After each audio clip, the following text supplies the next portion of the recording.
Hello, my name is Fatima. मैं आज आपको क्लास 12 की फिजिक्स के मोस्ट इम्पॉर्टेंट क्वेश्चन बताएंगे जो 2025 में आएंगे।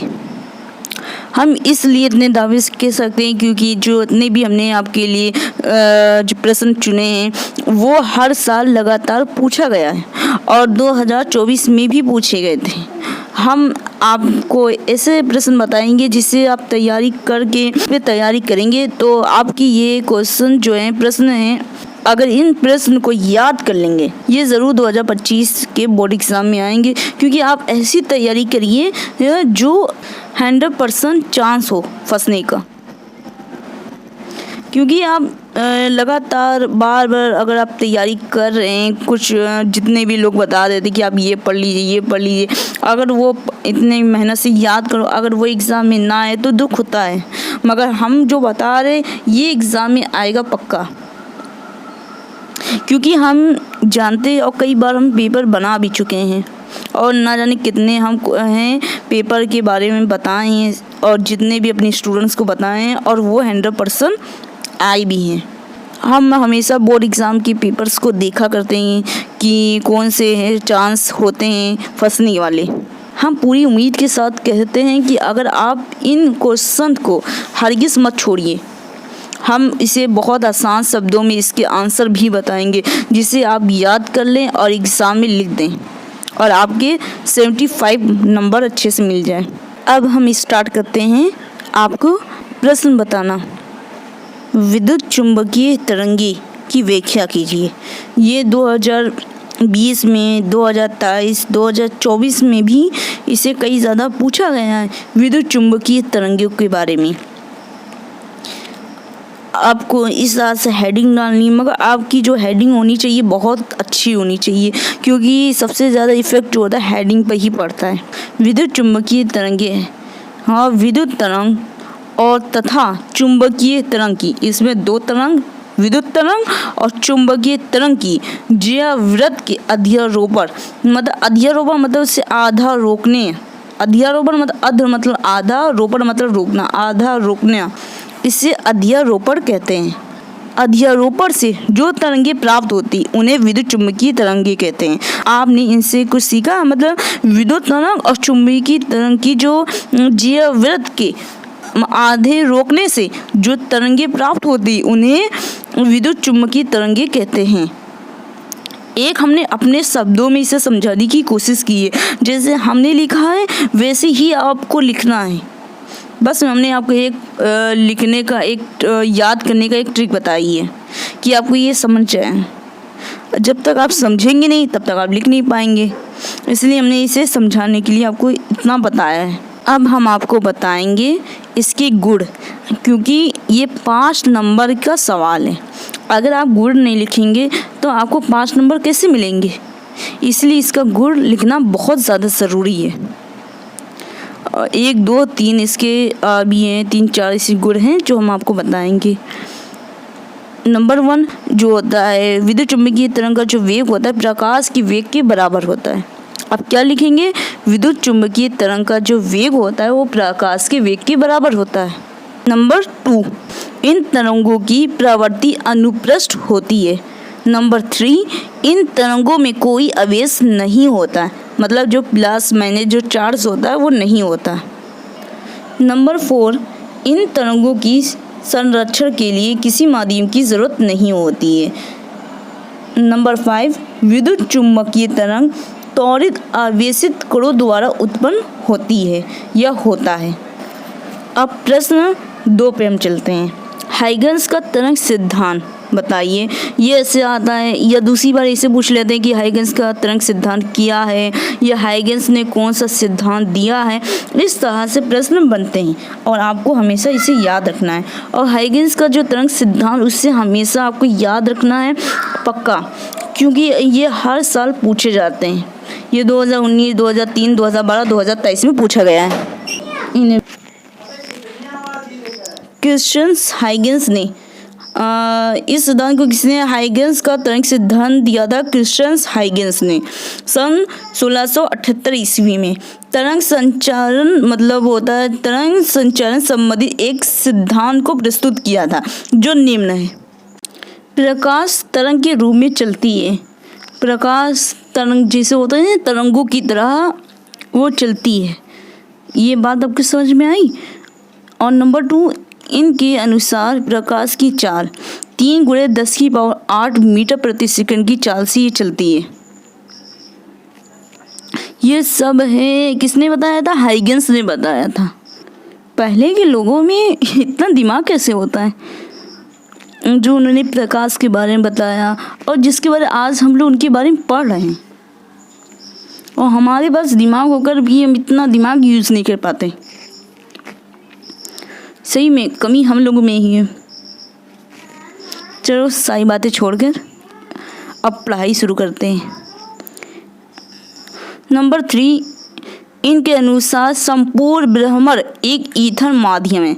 जितना पूरा जो ब्रह्मांड है वो कैसा है? ईथर के जो है ईथर माध्यम है। कैसा माध्यम है? ईथर माध्यम है। आई एम सॉरी बच्चों, इसमें जस्ट नंबर की वजह से गलती हुई है। इसके लिए हम आपसे दिल से माफ़ी मांगना चाहते हैं। और जैसे हम आपको बताएंगे बस उसी नंबर से आपको चलना है। वो तीसरा था, हम ये चौथा है। प्रकाश तरंगों के कारण व्यतिकरण, विवर्तन तथा ध्रुवण की घटना होती है। जितनी सारी घटना किसकी वजह से होती है? प्रकाश तरंगों के कारण ही होती है। और तरंगों के परिवर्तन मतलब तरंगों के बदलाव होने के कारण ही वस्तु हमें दिखाई देती है। हम अपनी जितने भी आसपास जितनी भी वस्तु को हम किस वजह से देख पाते हैं? तरंगों के परिवर्तन के कारण ही हम वस्तुओं को देख सकते हैं। प्रकाश तरंग के रूप में चलती है। प्रकाश किस तरह से चलती है? तरंगों के रूप में चलती है। ये बात आपको याद रखना है। जितने भी हमने आपको इसके बारे में बताया है और ये आपको याद रखना है और इसे कभी नहीं भूलना है। ये हर साल पूछा जाता है। हाइगेंस का तरंग सिद्धांत पूछा जाता है और हाइगेंस का द्वितीय सिद्धांत। ये सब 5-5 नंबर के सवाल हैं जितने भी हम बता रहे हैं। अगर आपको हाइगेंस का द्वितीय सिद्धांत चाहिए तो आप नीचे कमेंट बॉक्स में लिख दीजिए। हम आपको हाइगेंस का द्वितीय सिद्धांत बताएंगे और जो 2024 में पूछा गया था। अब हम आगे चलते हैं सवाल नंबर 3 पर। नंबर 3, ये जो प्रश्न है ये भी 5 नंबर का है जो 2024 में पूछा गया है और 2023 में भी। ये काफ़ी ज़्यादा मोस्ट इम्पोर्टेंट है। व्यतिकरण किसे कहते हैं और इनके संपूर्ण व्याख्या कीजिए। यह इस तरह से भी पूछा जाता है। यह इसे इस तरह से भी पूछा जाता है कि व्यतिकरण बताइए और इनके प्रकार भी। या तीसरी तरह से इस तरह से भी पूछा जाता है व्यतिकरण से आप क्या समझते हैं और संपोषी व्यतिकरण और विनाशी व्यतिकरण के बारे में भी बताइए। ये संतोषी लिखा, ये गलत हो गया है। अब इसे संपोषी व्यतिकरण होता है। हम आपको बता रहे हैं समपोषी व्यतिकरण और विनाशी व्यतिकरण के बारे में बताइए। या ऐसे भी पूछते हैं कि समपोषी व्यतिकरण क्या किसे कहते हैं, समपोषी व्यतिकरण किसे कहते हैं या विनाशी व्यतिकरण किसे कहते हैं। ऐसे सवाल पूछे जाते हैं अलग अलग तरह से, इसीलिए हम आपको इसे डिटेल से बताएंगे। और जो गलती हुई है हम आपको बता रहे हैं इसमें क्या गलती है। संतोषी की जगह समपोषी है होनी चाहिए क्योंकि इसमें जस्ट मिस्टेक हो गई है।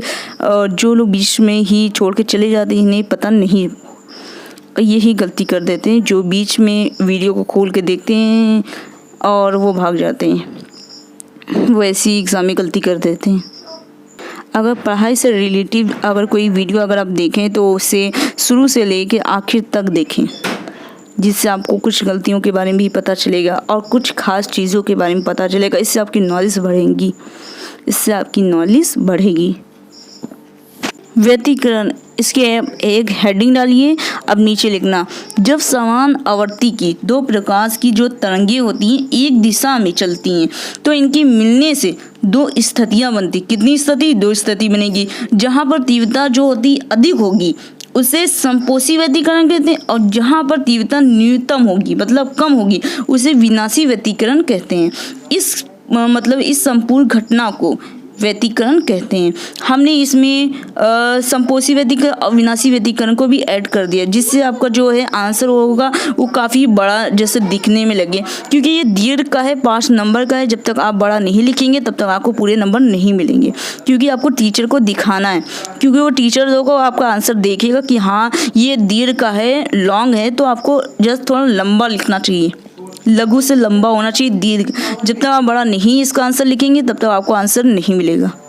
इसलिए हमने इसे संपोषी व्यतिकरण, विनाशी व्यतिकरण को दोनों को ऐड कर लिया। अगर आप इसे पूरा ही लिख लेंगे तो आपको है इसके प्रकार को लिखने की ज़रूरत नहीं पड़ेगी, मतलब याद करने की ज़रूरत नहीं पड़ेगी। संपोषी व्यतिकरण, जहाँ पर तीव्रता अधिक होती है उसे संपोषी व्यतिकरण कहते हैं। यहाँ पर भी मिस्टेक है, संतोषी जहाँ पर लिखा आपको संपोषी करना है। ये रहा संपोषी व्यतिकरण का डायग्राम। इस डायग्राम के हम माध्यम से समझा रहे हैं कि जिसमें तीव्रता देखिए कितनी ज़्यादा है। ये जो पहली तरंग जो है गुलाबी है और जो दूसरी तरंग है वो ब्लैक है, कि इसमें देखिए कितनी ज़्यादा तीव्रता है। जिसमें तीव्रता अधिक होती है उसे क्या संपोषी व्यतिकरण कहते हैं। अब हम आपको बताएंगे विनाशी व्यतिकरण के बारे में। जहाँ पर तीव्रता कम होती है या न्यूनतम होती है, क्या न्यूनतम मतलब बहुत कम होती है, उसे विनाशी व्यतिकरण कहते हैं। इस बात को आपको याद रखना है। सबसे ज़्यादा सिंपल यही विनाशी और संपोषी व्यतिकरण ही है। अब हम इसका डायग्राम के माध्यम से आपको समझाएंगे। अब इस डायग्राम में देखिए इसमें तरंगे कितनी कम नज़र आ रही हैं, मतलब है तो इसमें पहली और दूसरी, मतलब 1 और 2 तरंगे, इसमें भी 1 है उसमें भी 2 थी, मतलब पहली और दूसरी। पहली कौन सी है, ब्लैक है, और दूसरी कौन सी है, जो है लाल कलर की है। और उसमें भी पहली और दूसरी थी, मतलब कहने का मतलब ये कि उसमें घनी सी थी। और इसमें देखिए तरंगे कैसी है, विनाशी व्यतिकरण में कम नज़र आ रही है, ऐसा लग रहा है कि इसमें व्यतिकरण बहुत कम है। इसीलिए जहाँ पे कम होती है उसे विनाशी व्यतिकरण कहते हैं। आप इसमें डायग्राम को देख के आप इसका अंतर समझ सकते हैं कि संपोषी व्यतिकरण और विनाशी व्यतिकरण, क्योंकि इसमें जो था एक ही दिशा में चल रही थी, इसलिए वो है घनी, मतलब ज़्यादा दिख रही थी संपोषी व्यतिकरण में। और इसमें जैसे है एक साथ नहीं चल रही हैं और अलग अलग तरह से चल रही हैं, दोनों अलग अलग दिशाओं की तरफ चल रही हैं, इसीलिए कम नज़र आ रही हैं। और जहाँ पे कम उसे विनाशी व्यतिकरण कहते हैं। क्या आपको ये बात समझ में आई है? अगर आपको मेरी वीडियो पसंद आई है तो प्लीज़ लाइक एंड सब्सक्राइब कीजिए। अगर आपको ऐसी ही वीडियो चाहिए तो प्लीज़ कमेंट बॉक्स में लिख दीजिए, और हम आपको ऐसी ही वीडियो बनाएंगे। बायोलॉजी के बनाएंगे, केमिस्ट्री के बनाएंगे, फिजिक्स के बनाएंगे, सब जितने भी आप कहोगे हम सब बनाएंगे। वीडियो को लास्ट तक देखा तो प्लीज़ इसके लिए थैंक यू, और फिर मिलेंगे नेक्स्ट वीडियो में।